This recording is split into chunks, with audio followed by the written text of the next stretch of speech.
El día de hoy vamos a hablar de la práctica número uno, ya titulada Caracterización de la basura domiciliaria, donde se recolectan los residuos de la vivienda en la que estoy, los 7 días de la semana, como se va a ver a continuación. Como se puede observar, se recolectaron en bolsas de plástico los residuos de 7 días de la semana. Bueno, 6 días de la semana porque el día martes no hubo generación de residuos por mi parte, por lo que de izquierda a derecha pues podemos ver la generación del día lunes, miércoles, jueves, viernes y sábado y domingo, que es fin de semana. En esta podemos ver que básicamente el sábado y domingo fueron los días que más generan normalmente, y sobre todo porque son los días de más consumo, y hay que tomar en cuenta que en esta vivienda pues solo está una persona, entonces no se generan tantos residuos como en otras viviendas. Después se tomó el peso de cada una de las bolsas para analizar el valor per cápita de la generación de residuos y pues compararlo con la literatura. En esta se utilizó una pesa que había traído, que tengo para pesar maletas. Bueno, en general se utiliza para pesar maletas, pero digamos toma valores con dos decimales en kilogramos de diferentes pesos. Entonces pues se utilizó para cada una de las bolsas, como se puede ver a continuación con las fotos que les voy a dar. Como se puede observar, pues el día lunes se generaron 90 gramos de residuos. El día martes no hubo generación de ningún tipo de residuos. El día miércoles se generaron 70 gramos de residuos. El día jueves 90 gramos igual que el lunes. El día viernes 100 gramos de residuos. El día sábado 150 y el domingo 140, por lo que podemos ver que el fin de semana son donde la mayor cantidad de residuos se generaron. Y ya en temas generales podemos decir que incluso son por residuos orgánicos, por cáscaras de huevo sobre todo. Y como se puede observar, el cálculo que hicimos pues fue la suma de los pesos de todos esos días y una división por el número de días en principio, que fueron 6. Entonces la suma son 0.64 kilogramos o 640 gramos, dividido 6, son 0.106 kilogramos. Y al momento de la división para el número de habitantes, ya que solo es uno, pues se dividió por pues 1 y dio lo mismo, 0.106 kilogramos, perdón, kilogramos habitante día. Haciendo un análisis rápido y comparando con, bueno, digamos, ciertos valores encontrados en línea, podemos ver que en principio dos de los datos obtenidos para comparar se sacaron del Atlas Nacional de Residuos Sólidos Urbanos, donde el estado de Zacatecas la generación per cápita promedio era de 0.556 kilogramos habitante día. Solo que en este caso abarca municipios de Guadalupe, Zacatecas, Jerez, Villanueva y Montes Covedo. Y en el caso de ya específicamente Zacatecas, la literatura encontrada fue la NTM 002 ZAC 19. Por esta literatura se encontró que los datos del municipio de Zacatecas, al menos la generación para el año 2019 y 2020, la generación per cápita promedio era 1.333 kilogramos habitante día, por lo que podemos ver que en el caso de esta vivienda no se logró generar ese nivel, es mucho menor, diría que incluso casi 10 veces menor, un poco 10 veces menor, enfocándonos obviamente en esta última parte y solo en el estado de Zacatecas. Una vez tomados los pesos de los residuos, pasamos a hacer el método del cuarteo, en el cual pues por una bolsa de basura, que va a ser la base, dividimos en 4 partes los residuos totales que ya pesamos, de esta manera, pues de manera proporcional más o menos en cada una de las zonas. Por lo tanto, entonces escogimos la zona superior derecha y la inferior izquierda, tomando en cuenta que si es A, B, C y D, pues tomamos B y C. Para posteriormente lo que vamos a hacer es hacer una agrupación por subproductos, de residuos de subproductos. Una vez se hizo el método del cuarteo y se seleccionan las dos áreas o zonas que se van a analizar, pues podemos hacer la agrupación por subproductos. En la primera encontramos subproductos de plástico, en la segunda de productos alimenticios o bueno, orgánicos, la tercera por papel o cartón, en este caso solo se encontró papel craft o lo que es papel craft, Y por último, lo que son residuos ferrosos, o digamos, sí, de ferrosos. Ya con la clasificación lo que hacemos es pasar a pesar cada una de las bolsas con los subproductos para analizar el porcentaje de cada uno en relación al total. Como se puede observar pues en las imágenes, esos son los pesos de cada uno de los subproductos, empezando por plásticos en la bolsa azul, después en los alimenticios en la bolsa negra, en la bolsa verde lo que son en la última bolsa lo que es el material ferroso. De ahí podemos tomar en relación al peso total que también se logró ver pues en las imágenes, el peso total de las dos zonas elegidas, podemos sacar los porcentajes de acuerdo a sus subproductos y lo que vamos a hacer es compararlo con la literatura. Bueno, al compararlo, vemos que en la literatura en principio dice que para la composición general, para el estado de Zacatecas, los principales son materia orgánica con un 53%, papel y cartón con un 16.68%, plástico con 8.72%, vidrio con 6.24%, metales con 5.09% y con una asignación de otros como 9.9%. Como podemos observar, pues se realizaron unas gráficas de pastel, en este caso para pues el hábitat de acá, y uno en relación a los porcentajes encontrados en la literatura.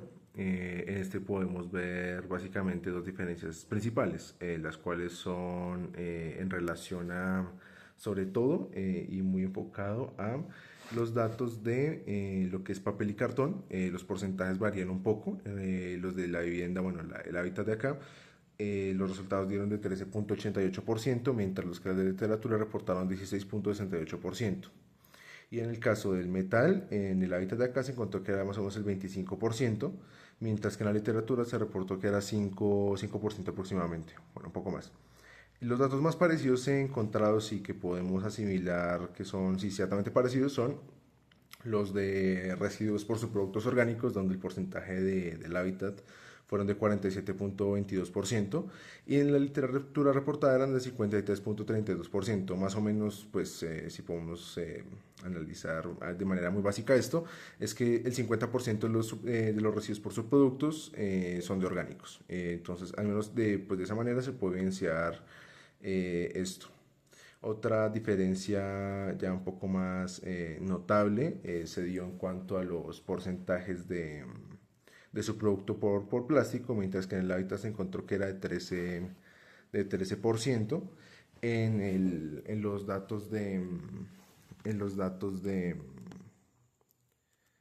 los datos por subproductos en la literatura se reportó que era de 8.27%.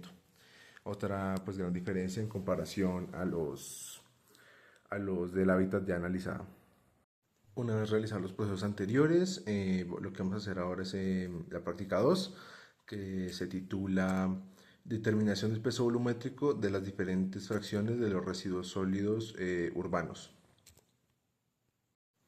En esta lo que hicimos fue adquirir un recipiente rectangular. En este caso no encontré un recipiente rectangular, digamos, transparente, porque al momento de hacer los cálculos del volumen se tuvo que tomar en cuenta, bueno, ya el momento de la altura, para determinar, sí, bueno, la altura donde llegaban los residuos, se tuvieron que determinar, bueno, cortar un poco, bueno, sí, cortar un poco para determinar si estaba a la altura o empezar a mirar, empezar a cortar hasta que llegue a la altura donde ya se vea que ya hay espacio vacío y de esa manera encontrar el volumen, por lo que tomamos el peso y, bueno, el peso de cada subproducto y el volumen que ocupaba para sacar los datos de peso volumétrico, pues para cada de los 4 subproductos que encontramos en la vivienda.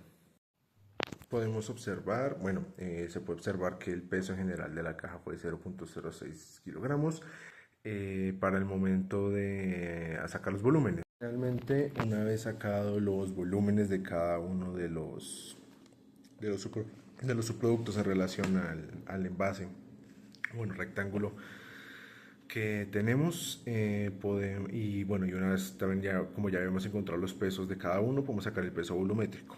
En el caso de los plásticos, el, el volumen que representaron fueron del 11%. En el caso del, o sea, el papel, perdón, fue del 20%. En el caso del metal fue de 44% y en el caso del orgánico fue de 28%, teniendo bueno, del primero teniendo un volumen de 150 centímetros cúbicos, el segundo de 270 centímetros cúbicos, el tercero de 600 centímetros cúbicos y el último de 390 centímetros cúbicos. Y en relación a, también tenemos que tomar en cuenta el volumen completo del rectángulo, fue 1350 centímetros cúbicos.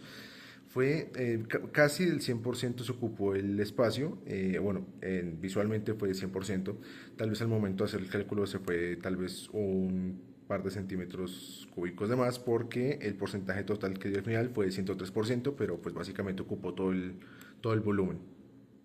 Finalmente, pues ya con los valores totales encontrados, podemos decir que en el subproducto plástico el peso en gramos fue de 50, el porcentaje de volumen fue de 11% en relación al total, que era 1350, el volumen en centímetros cúbicos fue de 150, y el peso volumétrico, ya con la división del peso con el volumen, fue de 0.33. En este caso gramos sobre centímetro cúbico. Y el porcentaje del peso total en relación al total, que era de 360, fue 14% aproximadamente. El del papel y el cartón, el peso en gramos fue igual al del plástico. El volumen ocupado en centímetros cúbicos fue de 270, el porcentaje pues, del volumen en relación al total fue de 20% y el peso volumétrico fue 0.19 con la división del peso y el volumen. Igual que con el plástico, el porcentaje en relación al peso total fue del 14%. En cuanto al metal o al material ferroso, el peso en gramos fue 90, el volumen fue de 600 y el porcentaje del volumen ocupado en relación al total fue el 44%.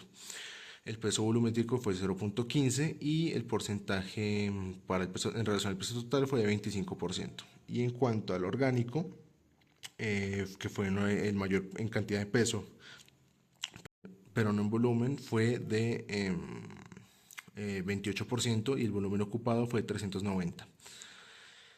Finalmente el peso volumétrico fue 0.44 y el porcentaje en relación al peso total fue el del 48%, ya como lo habíamos visto previamente. Ahora, en la última parte, en cuanto a las prácticas, vamos a hacer la separación de los plásticos de los cuadrantes totales, en este caso pues A, B, C y D, para separar las 7 categorías de los tipos de plásticos y pues analizar básicamente eso. Finalmente, hacemos una clasificación de los plásticos de la totalidad de las divisiones seleccionadas y encontramos básicamente que o no se encuentra el número o el valor de cada uno, o la numeral para hacer la clasificación general de los plásticos en ninguno de los elementos o en ninguno de los residuos. No es en principio posible hacer una clasificación general. Sin embargo, la mayoría de plásticos que encontramos se pueden clasificar como otros, ya que en estos no aparece ningún tipo de referencia, ningún tipo de clasificación general, ningún tipo de numeral para hacer la clasificación. Por lo tanto, el mayor porcentaje de los plásticos encontrados es de clasificación de otros. Finalmente, y recolectando toda la información, digamos ya de todas las prácticas y de todo el video realizado, podemos encontrar que la generación per cápita fue de 0.106 kilogramos por habitante día en el caso de este hábitat, y al momento de compararlo, entonces, como ya dije anteriormente, tenemos que tomar en cuenta múltiples factores. Si tomamos en cuenta que uno de la literatura dice que al año 2019-2020 es 1.33 kilogramos habitante día lo que generaría Zacatecas, sería 12 veces menor, 2 a 13 veces menor el valor comparado en este momento, ya con con este análisis específico. Sin embargo, la mayoría de literatura en contra general básicamente asigna que es 1 kilogramo habitante día, por lo tanto sería 10 veces menor aproximadamente. Ya en cuanto a los subproductos y sus porcentajes, podemos encontrar lo siguiente. En cuanto a los valores de la composición de los residuos sólidos urbanos por tipo de residuo, o bueno, en este caso por subproductos, que es como lo asignamos nosotros, la literatura nos muestra, bueno, la Dirección General de Equipamiento e Infraestructura de Zonas Urbanas o Marginales en la Zona México del año 2013, asigna ciertos porcentajes para los tipos de subproductos. En cuanto a los residuos orgánicos, ellos manejan que el porcentaje total es de 52.4%. Para nuestro caso fue de 47.22%. Por lo tanto es menor en cuanto al reportado inicialmente. En cuanto al papel, cartón y demás, ellos reportaron 13.8%, por lo que nosotros básicamente reportamos el mismo valor, 13.88, bueno, 13.9% en cuanto al reportado en la literatura. En cuanto al material ferroso y metal, podemos encontrar que el porcentaje de ellos fue de 1.1% y en nuestro caso fue de 25%, y lo cual es pues, extremadamente elevado, es más del 100% en relación al reportado. Y finalmente, en cuanto a tema de plástico, ellos asignaron un valor de 10.8% en porcentaje para el residuo sólido urbano, y en nuestro caso fue de 13.88 o 13.9%, lo cual es un poco elevado. Digamos que los porcentajes varían en ciertas circunstancias, sobre todo en el metal, porque pues sobre todo por la generación de esta vivienda, ya que un día básicamente sacaron todo el metal y fue latas de metal, entonces pues va a ser bastante cantidad, incluso bastante peso, incluso como ya lo reportaron los datos anteriormente dichos. Y eso es todo.